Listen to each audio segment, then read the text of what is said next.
புனித சவேரியாருடைய பரிந்துரை, அவருடைய பாதுகாப்பு இந்த பங்கு சமூகத்தோடு என்றும் இருக்க மனதார நான் வாழ்த்துகிறேன்.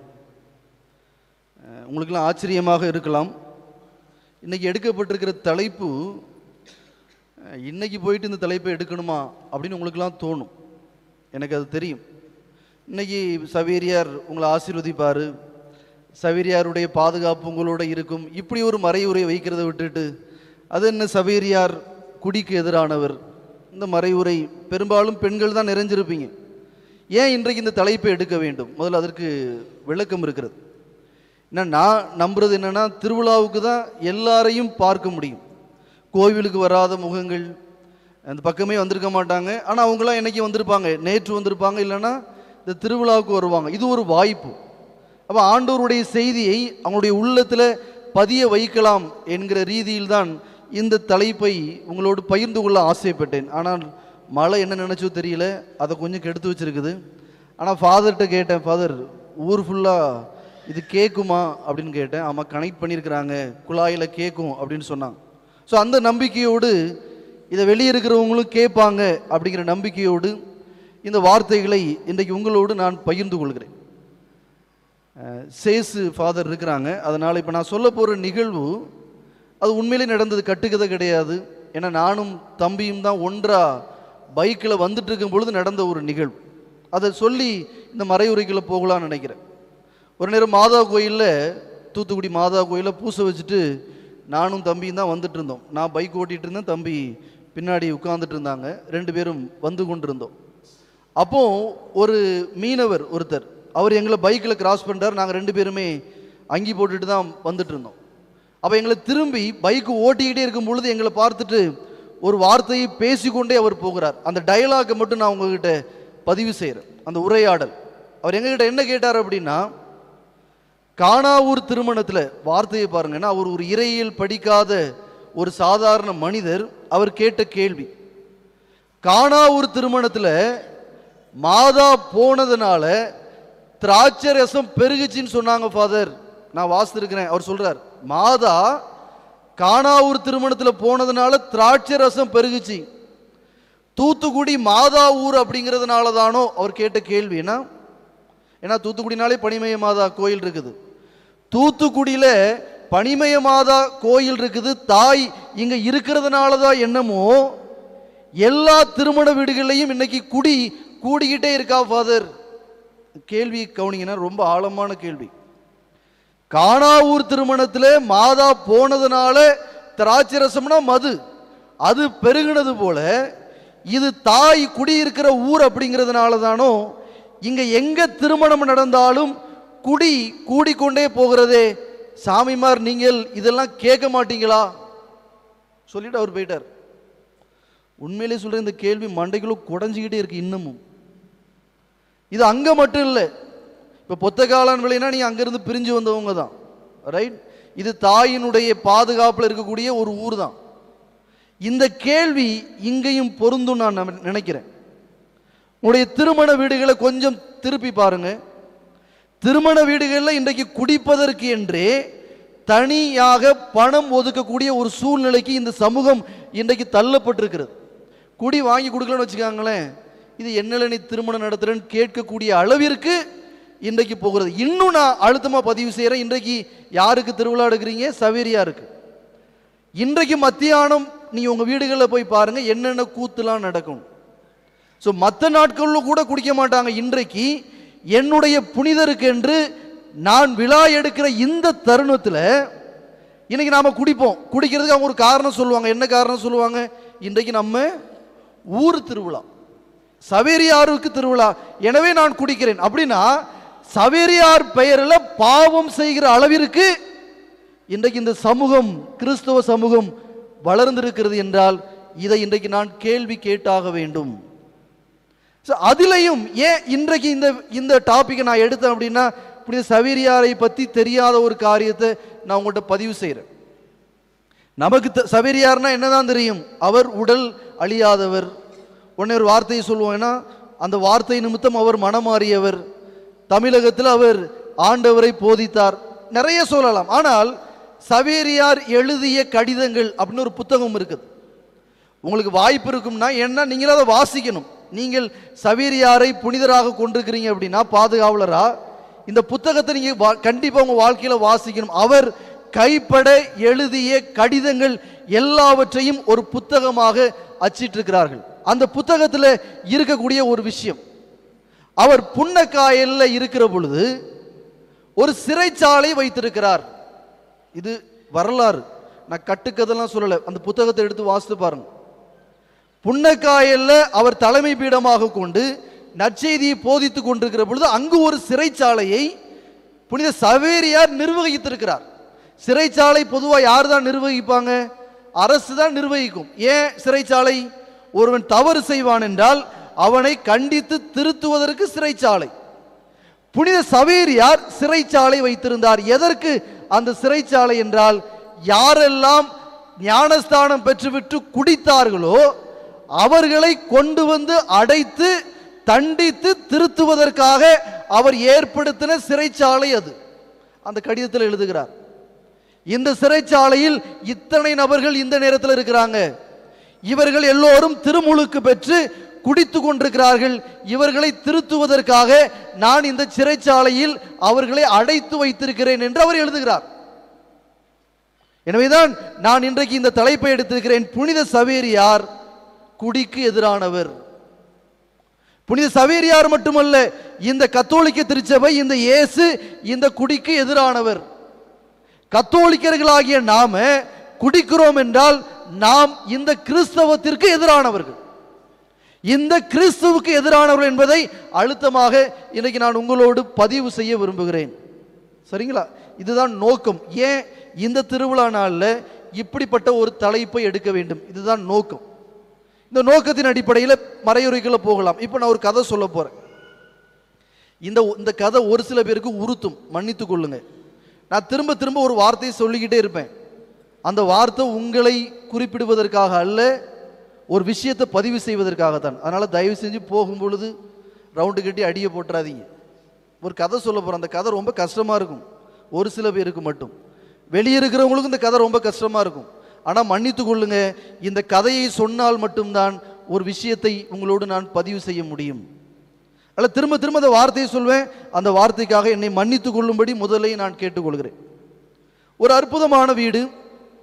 அந்த வீட்டில் அந்த பணக்கார குடும்பத்தார் ஒரு நாய் ஒன்றை வளர்த்தார்கள். அந்த நாய்க்கு என்று தனியாக ஒரு வீடு, அந்த நாய்க்கு என்று 3 வேளை மிக அற்புதமான உணவு. அந்த நாயை நன்றாக கவனித்தார்கள். சிறப்பாக குளிப்பாட்டி, அதற்கென்று பெட்டெல்லாம் கொடுத்து, அதற்கென்று போர்வை கொடுத்து, அதற்கென்று அற்புதமான பாதுகாப்பான இடத்தை கொடுத்து, அதனை அன்போடு பார்த்தார்கள். அந்த நாயை எப்படி பார்த்தாங்க அப்படின்னா, மடியில் கிடத்தினார்கள், அந்த நாயை தடவி கொடுத்தாங்க, அந்த நாய்க்கு தேவையானது எல்லாவற்றையும் கொடுத்தார்கள். அந்த நாய் சந்தோஷமாக வாழ்ந்து கொண்டிருக்கிறது அந்த வீட்டில். ஆனால் திடீரென்று அந்த நாய் பிற நாய்களை பார்க்கிறது, கேட்டுக்கு வெளியே ஒரு சில நாய்களை. அந்த நாய்கள் என்ன செய்கிறது என்றால், அப்படியே தெருவில் திரியுது, ரோட்டு வழியாக திரியுது. இந்த நாய்க்கு உள்ள இருக்கிற இந்த நாய்க்கு ஒரு ஆசை. என்ன ஆசை அப்படின்னா, ஆக நம்மளை விட அவங்கெல்லாம் சந்தோஷமா இருக்கான் போல, நாம இந்த 3 வேளை உணவை மட்டும் உண்டு விட்டு இந்த வீட்டுக்குள்ளேயே முடங்கி போய் இருக்கிறோமே, வெளியே திரிகிற அந்த நாயெல்லாம் ரொம்ப சந்தோஷமா இருக்குதே, ஜாலியா ஆடி பாடுதே, ரொம்ப குதூகலமா இருக்குதே, அப்ப நாம ஏன் அந்த நாய்கள் போல வாழக்கூடாது என்று இந்த வீட்டுக்குள்ள பாதுகாப்பாக சந்தோஷமாக ஒரு அழகான வாழ்க்கை வாழக்கூடிய இந்த நாய்க்கு ஒரு ஆசை வருகிறது. எனவே ஒரு நாள் இரவு அந்த வீட்டு கதை தான், ஏன்னா ஒரு நாள் இரவு அந்த வீட்டு கதவை கேட்டு தாண்டி குடிச்சு ஓடி போயிருது. ஓடி போய் வெளி உலகத்தை பார்க்குது.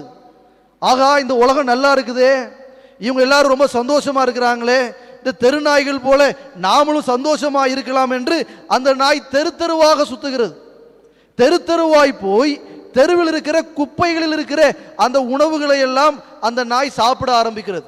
1 வாரம் ஆகிறது, 2 வாரம் ஆகிறது, 3 வாரம் ஆகிறது.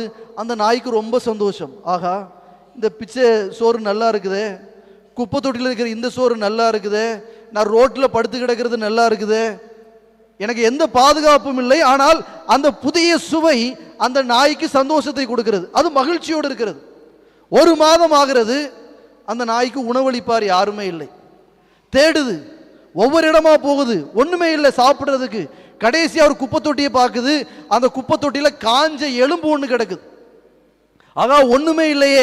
கடைசி கட்டத்துக்கு வந்த அந்த நாய் அந்த காஞ்ச எலும்பையாவது கடித்து சாப்பிடலாம் என்று அந்த காஞ்ச எலும்பை வெறி கொண்டு கடிச்சு சாப்பிடுது.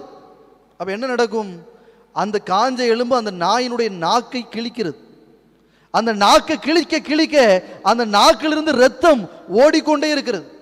ஆனால் அந்த நாய் நினைத்துக் கொள்கிறது இந்த ரத்தம் இந்த எலும்பிலிருந்து தான் வருதுன்னு நினைச்சுக்கிறது. அந்த நாய்க்கு தெரியல இது என்னுடைய ரத்தம் என்று. என்னுடைய நாக்கு கிழிந்து அங்கிருந்து தான் ரத்தம் வருகிறது என்று அந்த நாய்க்கு தெரியவில்லை. ஆனால் அது உற்சாகமாக வெறி கொண்டு அந்த எலும்பை மீண்டும் மீண்டும் கடிக்கிறது. மீண்டும் மீண்டும் கடிக்க கடிக்க அது நாக்கை கிழிக்க கிழிக்க ரத்தம் போய்கொண்டே இருக்கிறது. அந்த ரத்தத்தை அந்த நாய் குடித்து கொண்டே இருக்கிறது. கடைசியில் இந்த நாய் என்ன செஞ்சு போச்சு? என்ன செஞ்சு போச்சு? செத்தே போச்சு. தன் ரத்தத்தை தானே குடித்து அந்த நாய் செத்து போனது என்று ஒரு கதை ஒன்றை நான் வாசித்திருக்கிறேன். இந்த கதை யாருக்கு பொருந்துன்னு உங்களுக்கு தெரியும், கேட்ட உங்க எல்லாருக்கும் தெரியும். மன்னித்து கொள்ளுங்க இந்த கதைக்காக. ஆனால் இந்த கதை சொல்லக்கூடிய விஷயம் ரொம்ப ஆழமான விஷயம். ஒரு அன்பான மனைவி, அன்பான குடும்பம், அன்பான பிள்ளைகள், ஒரு அருமையான வாழ்க்கை, இவை எல்லாவற்றையும் விட்டுவிட்டு இந்த குடி என்கிற நோய்க்கு இன்றைக்கு அடிமையாய் போயிருக்கிறார்களே, அவர்கள் என்ன செய்யறாங்க அப்படின்னா, வெளி உலகத்தை பார்த்து செவுரி ஏறி குதித்து அதுதான் அற்புதம் என்று நினைத்து கடைசியில் அவர்கள் என்ன செஞ்சு கொள்கிறாங்க? தங்களை தாங்களே அழித்துக் கொள்கிறார்கள். மிகுந்த வேதனை. எனவேதான் இன்றைக்கு இப்படி சவேரியார் இந்த அழுத்தமான ஆழமான ஒரு விஷயத்தை உங்கள்கிட்ட பதிவு செய்கிறார். நீ எனக்கு விழா கொண்டாடுவாய் என்றால் நான் குடிக்கு எதிரானவன், அதனை புரிந்து கொள் என்கிறார். ஏனென்றால் திருமுழுக்கு பெற்ற எவனும் குடிக்க கூடாது என்பதற்காக நான் அன்றைக்கே ஒரு சிறைச்சாலை செய்து அதில் அவனை அடைத்து அவனை நான் திருத்துவதற்கு முயற்சி எடுத்தேனே. நீ என்னை பாதுகாவலனாக கொண்டு ஏன் இப்படி குடித்து உன்னையும் உன் குடும்பத்தையும் அழித்து கொண்டிருக்கிறாயே, இது நியாயமா என்கிற ஒரு கேள்வியை இன்றைக்கு புனித சவேரியார் நம்மை பார்த்து கேட்கிறார். ஸோ குடிகாரங்களில் 3 டைப் உண்டு, உங்களுக்கு தெரியும் நினைக்கிறேன். 3 டைப். முதல் டைப் எப்படின்னா விருந்து குடிகாரங்க. அவங்க விருந்துக்கு மட்டும்தான் குடிப்பாங்க. எங்கள் அப்பா ஒரு குடிகாரங்க. நான் உங்கள்கிட்ட ஓப்பனாகவே பதிவு செய்கிறேன். நான் இதெல்லாம் மறைக்கிறதுக்கெல்லாம் ஒன்றுமே இல்லை. அவங்க எப்படி குடிப்பாங்க அப்படின்னா, கிறிஸ்மஸ் வந்துட்டா குடிப்பாங்க, திருவிழா வந்துட்டுனா குடிப்பாங்க, ஞாயிற்றுக்கிழமை ஆயிட்டுனா குடிப்பாங்க. எங்கள் அப்பா ஞாயிற்றுக்கிழமை மட்டும் குடிப்பாங்க. ஆனால் என்னைக்கு நான் சாமியாராக போனனோ அப்போ நான் எங்கள் அப்பாவை பார்த்து கேட்டேன், நீங்கள் குடிக்கலாமாப்பா என்னை சாமியாராக அனுப்பிட்டு. அன்னைக்கு நிப்பாட்டினவங்க எங்கள் அப்பா. எங்கள் அப்பா இறந்து 6 வருடங்கள் ஆகிறது. அதுக்கு முன்னாடியே நிப்பாட்டிட்டாங்க நான் சாமியார் ஆன உடனே. எங்கள் அப்பா ஒரு விருந்து குடிகாரர். ஸோ ஞாயிற்றுக்கிழமை திருவிழா ஆகிட்டுனா குடிப்பாங்க. குடிச்சிட்டா எனக்கு சின்ன வயசில் ரொம்ப சந்தோஷமாக தான் இருக்கும். ஏன்னா அந்த காலத்துலலாம் 5 காசு 10 காசு தான் பெருசு. எங்கள் அப்பா குடிச்சிட்டாங்க அப்படின்னா 4னா 50 காசு கொடுப்பாங்க. ரொம்ப மகிழ்ச்சியாக வாங்கிட்டு போவேன். எங்கள் அப்பா குடிக்கிற பொழுதெல்லாம் ரைட்டு இன்னைக்கு ஒரு 50 காசு கிடைக்கும் என்று நினைத்த ஒரு சிறுவன் நான். ஏன்னா அவங்க தங்களையே மறந்துடுவாங்க. ஸோ விருந்து குடிகாரங்க. இன்னொருத்தங்க டீம் 2வது டைப் என்ன அப்படின்னா ரெகுலர் குடிகாரங்க. அவங்க என்ன செய்வாங்க அப்படின்னா தினமும் குடிப்பார்கள். அவங்ககிட்ட கேட்டிங்கன்னா ஏன் குடிக்கிறீங்க அப்படின்னு கேட்டாங்க. ஒரு விளக்கம் சொல்லுவாங்க, ரொம்ப அழகான விளக்கமாக இருக்கும். என்ன விளக்கம்? நாங்கள் கஷ்டப்பட்டு உழைக்கிறோம் ஃபாதர், ரொம்ப டயர்டாக இருக்குது, குடித்தாதான் என்ன செய்யும், தூக்கம் வருது, அதனால் குடிக்கிறோம் ஃபாதர். இது 2வது வகை. தினமும் குடிப்பாங்க. அவங்க என்ன செய்ய மாட்டாங்க, ஆனால் குடும்பத்தாரே கொஞ்சம் கூட டிஸ்டர்ப் பண்ணவே மாட்டாங்க, குடிப்பாங்க, தூங்கிடுவாங்க. 3வது டைப் இருக்குது, மகா குடிகாரர்கள். அவங்க குடித்தாதான் என்ன செய்யும், கையை ஆட்டமே நிற்கும். ஒரு நாள் கொடைக்கானல் போயிருந்தோம். வேணா எனக்கு உண்மையில மறக்கவே முடியாது அந்த சீனை. அப்போ நிப்பாட்டி சாப்பிட்றதுக்காக காரை நிப்பாட்டி இருக்கிறோம். ஒருத்தர் சைடில் 12 மணி ஆன உடனே தலைவர் வாங்கிட்டு வந்து பக்கத்தில் குடிக்கிறார். எப்படி குடிச்சாருங்கிறது தான் விஷயமே. ஏன்னா இதான் மகா குடிகாரர்கள். அவர் என்ன பண்ணார் அப்படின்னா பாட்டிலை திறந்தாரு, வாயில ஊற்றினாரு, பக்கத்தில் வாட்டர் பாக்கெட் வச்சிருந்தாரு, வெட்டினாரு, அப்படியே ஊற்றிட்டார். நான் பார்த்து அசந்துட்டேன். டம்ளரில் ஊற்றி கலக்கிறது கூட அவருக்கு நேரம் இல்லை. வாயிலே ஊற்றி மிக்ஸ் பண்ணி குடிக்கிற அளவிற்கு குடிகாரர்கள் இன்றைக்கு பெருகி போய் கொண்டிருக்கிறாங்க. முன்னுரையில் வாசித்தாங்கன்னா இதற்கு மிக மிக முக்கியமான காரணம் இன்னைக்கு யாராக தான் இருக்கிறாங்க, இந்த அரசாங்கமே அதற்கு காரணமாக இருக்கிறது என்பது மிகுந்த வேதனை. ஸோ இப்படிப்பட்ட 3 வகை குடிகாரங்க இருக்கிறாங்க. சொல்லலாம், ஏன்னா முதல்லையும் 2வது டைப்பும் ஓகே தான ஃபாதர்? இல்லை, மிக தெளிவாக பதிவு செய்கிறேன். எப்படி குடித்தாலும் குடிதான், தவறு தவறுதான். இதுல நியாயப்படுத்துறதுக்கும் இதுல சரி என்று சொல்வதற்கும் வாய்ப்பே இல்லை. யாராவது முதல் டைப் 2வது டைப் இருப்பீங்க அப்படின்னா வருத்தப்பட்டு கொள்ளாதீங்க. குடிதான். நீங்கள் சவேரியாருக்கும் இயேசுவுக்கும் எதிரானவர்கள் தான். சரிங்களா? இந்த குடியினால வரக்கூடிய பிரச்சனைகள் என்னென்ன? நான் ஒரு 10 காரியங்களை உங்களோடு மிக சுருக்கமாக சொல்ல ஆசைப்படுகிறேன். இந்த குடியினால வரக்கூடிய 10 பிரச்சனைகள். முதல் விஷயம், இந்த குடி என்பது கடவுளுக்கு எதிரானது. கடவுளுக்கு எதிரானது என்றால் இந்த குடி என்னை பாவத்தில் விழச் செய்யும் என்றால் நான் கடவுளுக்கு எதிரானவனாக மாறுகிறேன். ஒரு கதை தெரியும் உங்க எல்லாருக்கும். ஏன்னா அந்த கதை மிக ஆழமான கதை. அந்த கதையில சொல்லப்படும் ஒரு கைதி ஒருவன், அவனுக்கு 3 வகையான சாக போகிறான். நீ 3 வகையான இன்பங்களை அனுபவித்துக் கொள்ளலாம் என்று அவனுக்கு சொல்லப்படுகிறது அந்த குடும்பத்திலிருந்து. என்ன முதல் விஷயம் என்ன அப்படின்னா, ஒரு பெண் இருக்கிறாள், நீ இவளோடு சந்தோஷமாக இருக்கலாம். ஒரு குழந்தை இருக்கிறது, அவளுடைய குழந்தை, அந்த குழந்தையை உனக்கு ஏற்கனவே பிடிக்காது, நீ அந்த குழந்தையை கொலை செய்யலாம். 3வது விஷயம், நீ குடிக்கலாம். இந்த 3ல் ஒன்றை நீ தேர்ந்தெடு அப்படின்னு சொல்றாங்க.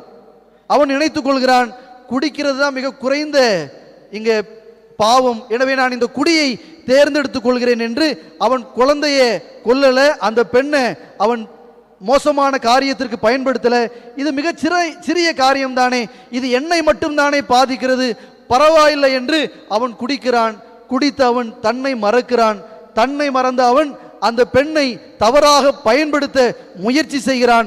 முயற்சி செய்கிற பொழுது அந்த குழந்தை இடையூறாக இருக்கிறது, அந்த குழந்தையும் கொள்கிறான். மிக சிறிய கதை, ஆனால் மிகுந்த ஆழமான உண்மை. இந்த குடியை ரொம்ப சாதாரணம் என்று நினைக்கிறோம். இல்லை, இது மிகப்பெரிய பாவத்திற்கு நம்மை அழைத்து செல்லும். நான் அழுத்தமா பதிவு செய்கிறேன், மன்னித்துக் கொள்ளுங்க. இது என்னுடைய அனுபவம், பொய்யெல்லாம் நான் பேசல, அனுபவத்தில் நான் பேசுகிறேன். குடித்த ஒரு அப்பா தன் சொந்த மகளை தன் இச்சைக்காக பயன்படுத்த முயற்சி செய்தான். இது என்னுடைய அனுபவம். நான் பார்த்து அந்த தந்தையை போய் அடிச்சுட்டு வந்தேன். இது என்னுடைய அனுபவம். குடிக்கு அடிமையான ஒரு தகப்பன் தன் சொந்த மகளை தன் சொந்த இச்சைக்காக பயன்படுத்த முயற்சி செய்தான். எவ்வளவு கேவலமான ஒரு இழிநிலைக்கு என்னை இந்த குடி அழைத்து செல்லும் என்றால், முதல் விஷயம், இது கடவுளுக்கு எதிரானது. ஏனென்றால் இந்த குடி என்னை பாவத்தில் விழச் செய்கிறது. நிறைய பாவங்கள் இருக்கிறது. எவன் ஒருவன் இந்த குடிக்கு அடிமையாய் போயிருக்கிறானோ அவன் வாழ்க்கையில தொடர்ந்து பாவங்களை செய்து கொண்டே இருப்பான் என்றால் அவன் திருமுழுக்கு பெற்றதற்கு அர்த்தமே இல்லை. இந்த விழாவை கொண்டாடுவதற்கு அவனுக்கு தகுதி இல்லை. அதுதான் உண்மையிலும் உண்மை. ஆக முதல் விஷயம், இது என்னை பாவத்தில் விழச் செய்கிறது. எனவே குடி கடவுளுக்கு எதிரானது. 2வது விஷயம், இது எனக்கு எதிரானது. எனக்கு எதிரானது. ஏனென்றால் இந்த குடியினால் என்னுடைய உடல்நிலை பாதிக்கப்படுகிறது, என்னுடைய மனநிலை பாதிக்கப்படுகிறது, என்னுடைய எதிர்காலம் பாதிக்கப்படுகிறது. நான் எவற்றையெல்லாம் வாழ்க்கையில சாதிக்கணும்னு நினைச்சேனோ அவற்றையெல்லாம் செய்ய விடாம என்னை ஒரு நோயாளியாக, என்னை ஒரு பைத்தியக்காரனாக, என்னை ஒன்றுக்கும் இயலாதவனாக, என் வாழ்க்கையை தொலைத்த ஒரு காரியத்தை செய்ய இந்த குடி என்னை அனுமதிக்கும் என்றால் இது எனக்கு எதிரானது. கடந்த வாரத்தில் என் கூட படித்த பையன், என்ன, நான் இன்றைக்கு ஒரு சாமியாரா இங்க வந்து நிற்கிறேன், என்னோடு படித்த ஒரு பையன் குடிச்சு குடிச்சு குடல்ல ஓட்ட விழுந்து எங்க ஊர்ல கடந்த வாரத்தில் அவன் இறந்தே போனான். இது எனக்கு எதிரானது. பல நேரங்களில் இது ரொம்ப சாதாரணமாக எடுக்கிறோம். இல்லை, என்னுடைய வாழ்க்கையை தடம் புரள வைக்கக்கூடிய மிகப்பெரிய காரியங்கள்ல ஒன்று இந்த குடி. ஆக 2வது விஷயம், இந்த குடி எனக்கு எதிரானது. 3வது விஷயம், இந்த குடி என்னுடைய குடும்பத்திற்கு எதிரானது. இங்க இருக்கிற எந்த மனைவிமாராவது உங்க மனசு தொட்டு சொல்லி பாருங்க, உங்களுடைய கணவனோ உங்களுடைய பிள்ளைகளோ குடிப்பாங்க அப்படின்னா உங்களால் அதை ஏற்றுக்கொள்ள முடியுமா? முடியாது. ஆனால் கணவனோ பிள்ளையோ இன்னைக்கு அதை செய்து கொண்டே இருக்கிறார்கள். குடும்பத்தினுடைய சமாதானத்தை இந்த குடி இன்னைக்கு என்ன செய்கிறது? கெடுத்து கொண்டிருக்கிறது. குடும்பத்தில் மகிழ்ச்சி இல்லை. இன்னைக்கு பல குடும்பங்கள் ஏழ்மையாக இருக்கிறது. காரணம் குடி. கொஞ்சம் யோசித்து பாருங்க. பிள்ளைய படிக்க வைக்கிறதுக்கு பணம் இல்லை, ஆனால் இவர் குடியை வாங்கி குடிப்பதற்கும் அதற்காக செலவழிப்பதற்கும் இவருக்கு பணம் இருக்கும் என்றால் இது குடும்பத்தை அழிக்கக்கூடிய மிகப்பெரிய காரியம். யோசித்து பாருங்க. ஒரு சின்ன கணக்கிட்டு பாருங்க. ஒரு குடிக்காக ஒரு நபர் ஒரு நாளைக்கு அவர் எவ்வளவு செலவழிக்கிறார் கணக்கிட்டு பார்த்தீங்க அப்படின்னா குறைந்தபட்சம் ஒரு மாசத்துல 2000 3000 ரூபாய் வரை ஒரு குடிமகனால் சேமிக்க முடியும். ஆனால் அவர் சேமிப்பதற்கு தயாராக இல்லை. 3000 ரூபாய் என்றால் ஒரு வருடத்திற்கு கிட்டத்தட்ட அது ஒரு 40,000 ரூபாய். 40,000 ரூபாயை வைத்து இன்றைக்கு ஒரு பவுன் தங்கத்தை என்னுடைய மகளுக்கோ என்னுடைய மனைவிக்கோ என்னுடைய பிள்ளைக்கோ அந்த மகனால் எடுக்க முடியுமானால் தன்னுடைய சுய ஆசைக்காக தன்னுடைய சுய சந்தோஷத்திற்காக அவர் எல்லாவற்றையும் இந்த குடியிலே தொலைப்பார் என்றால் இந்த குடி கண்டிப்பாக குடும்பத்திற்கு எதிரானது. குடும்ப சந்தோஷத்தில் இல்லை, சமாதானம் இல்லை. குடும்பத்தில் எப்போ பார்த்தாலும் சண்டை, நிம்மதி இல்லாம பல நேரங்களில் பல மனைவிமார்கள் நிம்மதியான உறக்கம் இல்லாம, பிள்ளைகள் இன்றைக்கு குடிக்கிற அப்பாவை பார்த்து பயந்து தூக்கம் இல்லாம படிக்க முடியாம தங்களுடைய எதிர்காலத்தை இழந்து நிற்கக்கூடிய குழந்தைகள் இன்றைக்கு ஏராளம். அதற்கு மிக மிக முக்கியமான காரணம் இந்த குடிகார அப்பாக்கள், இந்த குடிகார மகன்கள். ஆக மூன்றாவது விஷயம், இது குடும்பத்தை அழிக்கும், குடும்பத்திற்கு எதிரானது. நான்காவது விஷயம், இந்த குடி சமூகத்திற்கு எதிரானது. இன்னைக்கு நீங்க ரோட்ல போய் பாருங்க, பல சேர்ஸ் நிழற்கூடைகள் உடைந்து போயிருக்கும் என்றால் அதற்கு யாரு தான் காரணம்? இந்த குடிமகன்கள் தான் காரணம். போய் எதையாவது உடைக்கிறது, பொது சொத்துக்களை வீணாக்குறது, அடுத்தவங்க வீட்டில் எல்லாவற்றையும் எரிகிறது, தெருவில் சண்டைகளை உருவாக்குறது, அந்த தெருவையே பல நேரங்களில் ஒன்றுமில்லாமல் இந்த சமூகத்தை அழிக்கக்கூடிய ஒரு ரீதிக்கு இந்த மனிதர்களை ஒன்று அழைத்து செல்கிறது என்றால் அது இந்த குடி. ஆக நான்காவது விஷயம், இது இந்த குடி சமூகத்திற்கும் எதிரானது. ஐந்தாவது காரியம், சுயநலமுள்ள ஒரு மனிதனை இந்த குடி உருவாக்குகிறது. யோசித்து பாருங்க. குடும்பத்தில் மனைவி பட்னியா கிடப்பாங்க, பிள்ளைங்க பட்னியா கிடப்பாங்க, அது அவருக்கு முக்கியம் இல்லை. தன்னுடைய பிள்ளைய படிக்க வைக்க முடியாது, முக்கியம் இல்லை. கடன்காரன் ஒவ்வொரு நாளும் வந்து தன் குடும்பத்தை அசிங்கமா திட்டிட்டு போவான், அவருக்கு அது முக்கியம் இல்லை. என்ன நடந்தாலும் சரி, நான் குடித்தே ஆக வேண்டும். சுயநலம் உள்ள ஒரு மனிதனை இந்த குடி இன்றைக்கு உருவாக்குகிறது. ஏன்னா முழுக்க முழுக்க நான் மட்டும் என்ஜாய் பண்ணா போதும் தான். 500 ரூபாய்க்கு உழைப்பார், 200 ரூபாய் அவருக்கு மட்டும் வைத்துக் கொள்வார். தன்னுடைய குடும்பத்தில் 4-5 பிள்ளைங்க இருப்பாங்க, அவர்களுக்கு என்று 300 ரூபாய். எவ்வளவு சுயநலமான ஒரு மோசமான மனிதனை இந்த குடி உருவாக்குறது பாருங்க. ஐந்தாவது விஷயம், குடி ஒரு மனிதனை சுயநலமானவனாக மாற்றுகிறது. ஆறாவது விஷயம், ஒரு மனிதனை அளவுக்கு அதிகமான பொய் சொல்ல வைக்கும் இந்த குடி. பெரிய பெரிய பொய்யெல்லாம் சொல்லுவார். ஏன்னா குடிக்கிறதுக்காக என் பொண்டாட்டிக்கு சுகம் இல்லை, ஒரு 1000 ரூபாய் கடன் தாங்க. மனைவி நல்லா இருப்பாங்க, என்னுடைய பிள்ளைக்கு சுகம் இல்லை, 1000 ரூபாய் கடன் கொடுங்க. பொய்களை திரும்ப திரும்ப சொல்ல வைக்கக்கூடிய அளவிற்கு ஒரு மனிதனை தூண்டக்கூடிய மிகப்பெரிய விஷயம் இந்த குடி என்றால் அது கடவுளுக்கு எதிரானது. ஏழாவது விஷயம், ஒரு மனிதனை மிக கோபத்திற்கு உள்ளாக்குவது இந்த குடி. சொல்றாங்க, கொலை செய்வதற்கு கூட இன்றைக்கு ஒரு மனிதனை தூண்டக்கூடிய காரியத்தை இந்த குடி செய்கிறது. யோசித்து பாருங்க. சின்ன பசங்க ரோட்டில் நடக்குதுன்னா அவன் அந்த மோசமான போதை பழக்கத்திற்கு அடிமையாகி எவ்வளவு கேவலமான மோசமான காரியங்களை இன்றைக்கு அந்த பிள்ளை கோபத்தின் அடிப்படையில் செய்து கொண்டிருக்கிறான். கொலை செய்வதற்கென்று குடிக்கிறார்கள். அப்படின்னா ஒரு மனிதனை கோபத்தை தூண்டி அவனை ஒன்றுமில்லாமல் ஆக்குவது இந்த குடி. ஏழாவது விஷயம், மிகைப்படுத்தி பேச வைக்கும். ஒரு சின்னது தான் நடந்திருக்கும். ஏன்னா திருமண வீடுகளில் நீங்க பார்த்துருப்பீங்க, ரொம்ப நல்லா போயிட்டு இருக்கும் திருமணம், எல்லாம் பக்காவா நடந்திருக்கும். சாப்பிட்டுட்டு குடிச்சிட்டு அங்க ஆரம்பிப்பார் பிரச்சனை, அங்க ஒண்ணுமே நடந்திருக்காது. இருக்கக்கூடிய ஒரு சின்ன பிரச்சனையை ஊதி பெருசாக்கி அதனை மிகப்பெரிய பிரச்சனையாக பார்த்து எல்லாவற்றையும், அந்த சந்தோஷத்தையே ஒன்றுமில்லாமல் ஆக்கி கொடுவது இந்த குடி. உண்மையிலே நான் சொல்றேன், கடந்த மாதத்தில் ஒரு அம்மா வந்து சொன்னாங்க, ஃபாதர் எங்கள் வீட்டில் திருமணம் இந்த முறை ரொம்ப நல்லா நடந்துச்சு, ஏன்னா நாங்கள் எங்கள் வீட்டில் இந்த குடியை யாருக்குமே வாங்கி கொடுக்கல. எப்பொழுதெல்லாம் ஒரு மனிதன் குடிக்கிறானோ அவன் மிகைப்படுத்தி பேசுகிறான். அது நல்லதாக இருந்தாலும் சரி, கெட்டதாக இருந்தாலும் சரி, மிகைப்படுத்தி பேச பேச பிரச்சனைகள் அங்கு வளர்கிறது. 8வது விஷயம், ஒரு மனிதன் எப்பொழுது குடிக்கிறானோ அவன் மிகுந்த பதட்டமாகிறான்.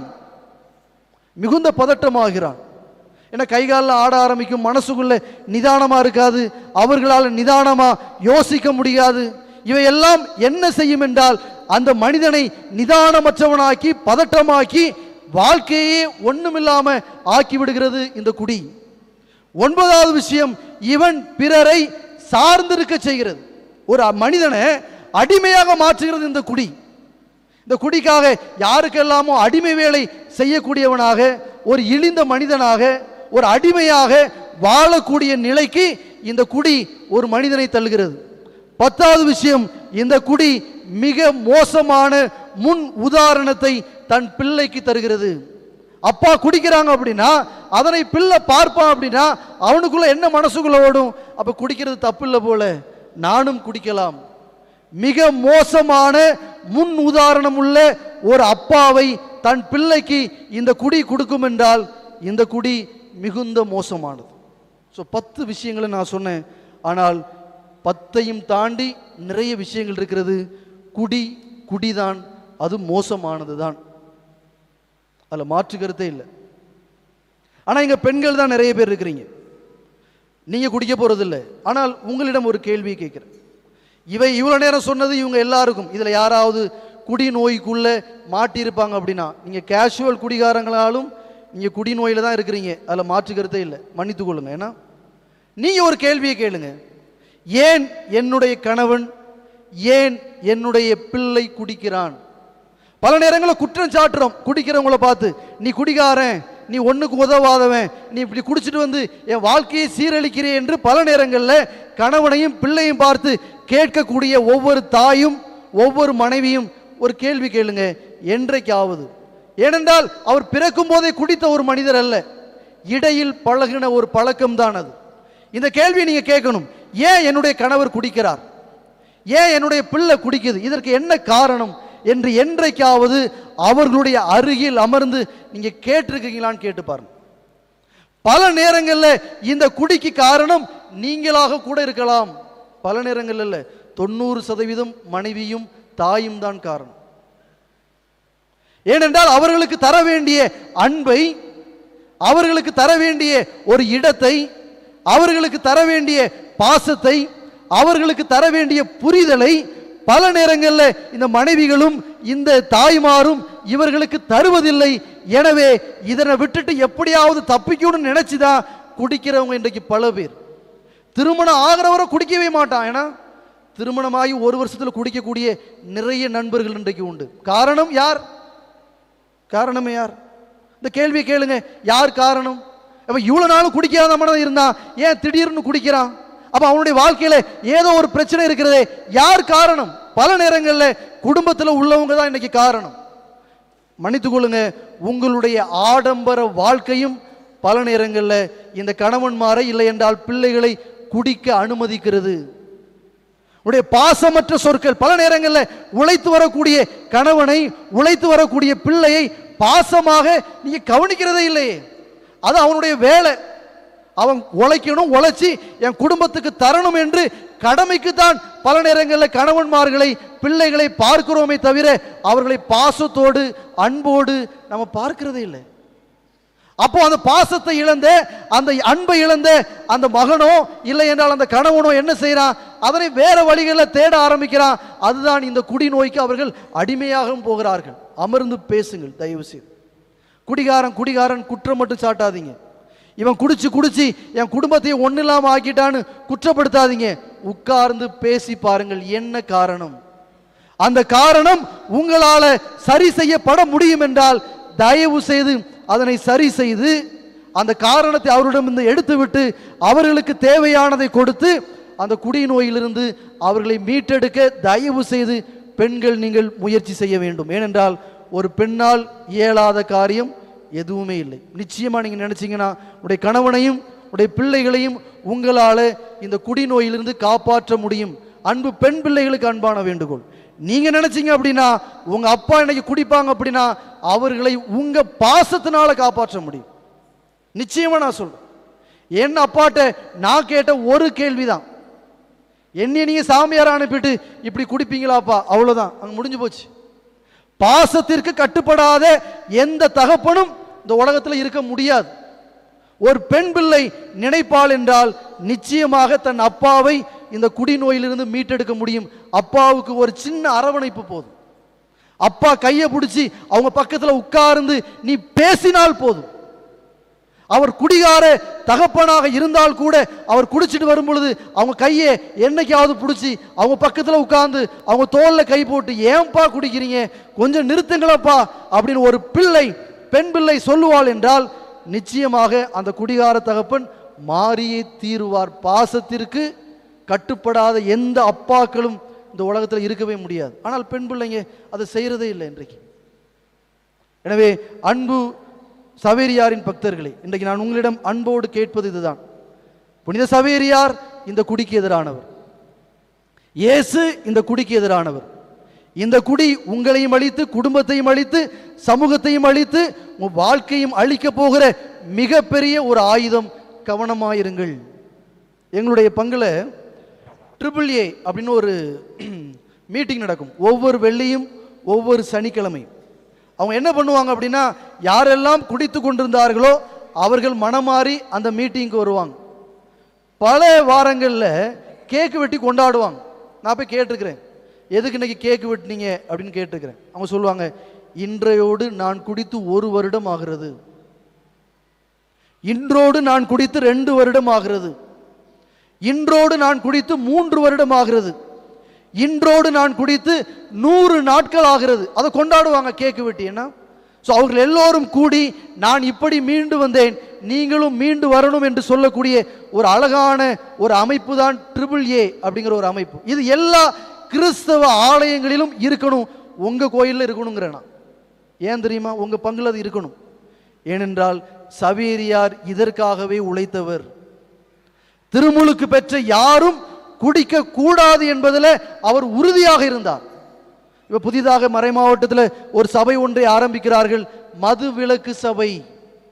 யாரெல்லாம் குடிக்கலையோ அவர்கள் எல்லோரும் இந்த சபையில சேர்ந்து யாரெல்லாம் குடிக்கிறார்களோ அவர்களை சந்தித்து மீட்டெடுக்கக்கூடிய ஒரு சபை தான் இந்த சபை. இந்த சபையை தயவு செய்து நான் சொல்றேன், இந்த பங்குல உருவாக்குங்க. யாரெல்லாம் இந்த குடி நோய்க்கு அடிமையாக இருக்கிறார்களோ அவர்களை மீட்டெடுங்க. அது நம்முடைய கடமை. சவேரியாருடைய பிள்ளைகள் இதை செய்தே ஆக வேண்டும். நானும் முக்கி 25 நிமிஷம் வச்சுட்டேன். இன்னைக்கு மத்தியானம் என்ன நடக்குன்னு நினைக்கிறியே? இன்னைக்கு வீட்டில் மட்டன் குழம்பு தான் எடுத்திருப்பீங்க. இன்னைக்கு வீட்டில் ஆள் வந்து என்ன சொல்லுவாங்க? குடிக்கணும்னு தான் சொல்லுவாங்க. எனக்கு தெரியும், நாம் எல்லாம் இந்த திருப்பலியையும் இந்த திருவிழாக்களையும் கொண்டாடுவது வீண்.